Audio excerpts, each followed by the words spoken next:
ઉત્તર ગુજરાતના વિવિધ જિલ્લાઓમાં રાત્રિના સમયે ઘરફોડ ચોરી અને વાહન ચોરીના ગુનાઓ આચરીને ત્રાસ વર્તાવતી કુખ્યાત રાજા ટકલા ગેંગના મુખ્ય સૂત્રધાર સહિત 3 શખ્સોને બનાસકાંઠાની પાલનપુર એલસીબી દ્વારા ઝડપી પાડવામાં આવ્યા છે। આ ગેંગ બનાસકાંઠા, પાટણ, મહેસાણા, સાબરકાંઠા અને અરવલ્લી જિલ્લામાં સક્રિય હતી। પોલીસની આ સફળ કાર્યવાહીના પગલે 12 ઘરફોડ ચોરી અને 4 વાહન ચોરી મળીને કુલ 16 અનડિટેક્ટ ગુનાઓનો ભેદ ઉકેલાયો છે। આરોપીઓ પાસેથી ચાંદીના સિક્કા, ચોરીમાં વપરાતા સાધનો અને ચોરી કરેલા વાહનો સહિત કુલ ₹1.19 લાખનો મુદ્દામાલ કબજે કરવામાં આવ્યો છે। તપાસ દરમિયાન એવું પણ ખુલ્યું છે કે ગેંગનો મુખ્ય સૂત્રધાર રાજા ટકલો અગાઉ હત્યાના ગુનામાં સંડોવાયેલો હતો અને પેરોલ પરથી ફરાર થઈ ગયો હતો। બનાસકાંઠાના એસપી પ્રશાંત સુંબે દ્વારા અંગે માહિતી આપવામાં આવી હતી અને પોલીસે તમામ આરોપીઓ વિરુદ્ધ કાયદેસરની કાર્યવાહી હાથ ધરી છે।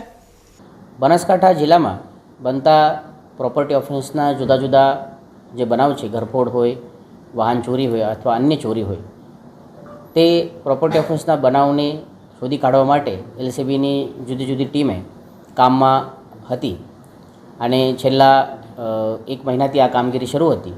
આ કામગીરી દરમિયાન જે બનાસકાંઠા જિલ્લામાં ઘરફોડના અથવા ચોરીના બનાવ બનેલ છે તે અનુસંધાને 500થી વધુ સીસીટીવી કેમેરા ચેક કરીને ઘરફોડ ચોરીનો અને ચોરીને બનાવ કરનાર, ચોરી કરનાર એક ગેંગને પકડવામાં આવેલ છે। આ ગેંગના જે પ્રમુખ છે તે રાજા ટકલા નામના એક આરોપી છે, જેના નામથી આ ગેંગ ઓળખવામાં આવે છે। જે મુખ્ય આરોપી છે, જે રાજા ટકલા છે, આ મૂળ વતની બિહારના છે, અમદાવાદમાં મજૂરી કરે છે। આના ઉપર 16 જુદા જુદા મર્ડર, લૂંટ, ધાડ અને ઘરફોડ જેવા બનાવો છે। અત્યારે આ પેરોલિઝમ થયેલ છે મર્ડરના બનાવમાં। બીજા 2 જે આરોપી છે, જેમાંથી અનિલ અને પિન્ટુ, આ બંને રાજસ્થાનના છે અને અમદાવાદમાં મજૂરીના કામ કરે છે। તેના ઉપર પણ 6 અને 5 જેટલા ચોરીના બનાવ છે જુદી જુદી જગ્યાના।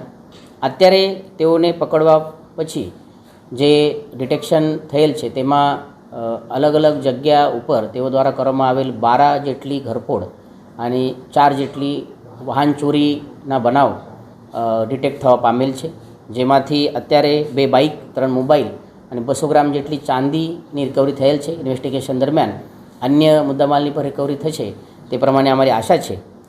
અત્યારે જે ડિટેક્શન થયેલ છે જેમાં બનાસકાંઠાના 6 જેટલી ચોરીઓ, ઘરફોડ અને બાકી ચોરી ડિટેક્ટ થયેલ છે, જે આ વર્ષની છે। આના સિવાય મહેસાણા, પાટણ, સાબરકાંઠા, અરવલ્લી જેવા જિલ્લાઓની પણ ચોરી ડિટેક્ટ થયેલ છે। આ જે લોકો છે આની એમો આ પ્રમાણે હતી કે જે જગ્યા ઉપર તેઓને ચોરી કરવાની છે તે ગામમાં, તે શહેરમાં આ લોકો પબ્લિક ટ્રાન્સપોર્ટના માધ્યમથી આવતા હતા।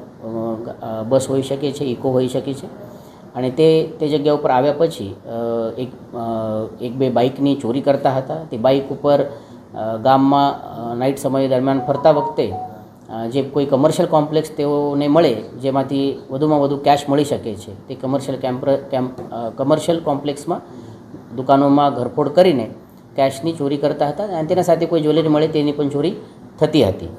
અને ચોરી થયા પછી હાઉસ બ્રેકિંગ થયા પછી તે બાઇકને ત્યાં જ જગ્યા છોડીને તે જતા હતા। તો આ પ્રમાણે તેઓની યમો હતી। અત્યારે 3 આરોપીઓની અરેસ્ટ કરવામાં આવેલ છે, પૂછપરછ શરૂ છે। એલસીબી અને LCB PI, LCB incharge PI દ્વારા જે કામગીરી કરવામાં આવેલ છે તે દ્વારા આ મોટી ઘરફોડ કરનાર ગેંગને પકડવામાં આવેલ છે અને આવનાર સમયમાં તેઓ પાસેથી અન્ય પણ કોઈ ઇન્વેસ્ટિગેશન દરમિયાન ચોરી બાબતની વિગત મળે તો આપને જણાવવામાં આવશે। અત્યારે આના સિવાય એક આરોપીની સંડોવણી છે, પરંતુ તેઓને અત્યાર સુધી પકડવામાં આવેલ નથી, પરંતુ આવનાર સમયમાં ઇન્વેસ્ટિગેશન દરમિયાન આ આરોપી અથવા અન્ય આરોપી પણ કોઈ ખુલે તો તેઓની ધરપકડ કરવામાં આવશે।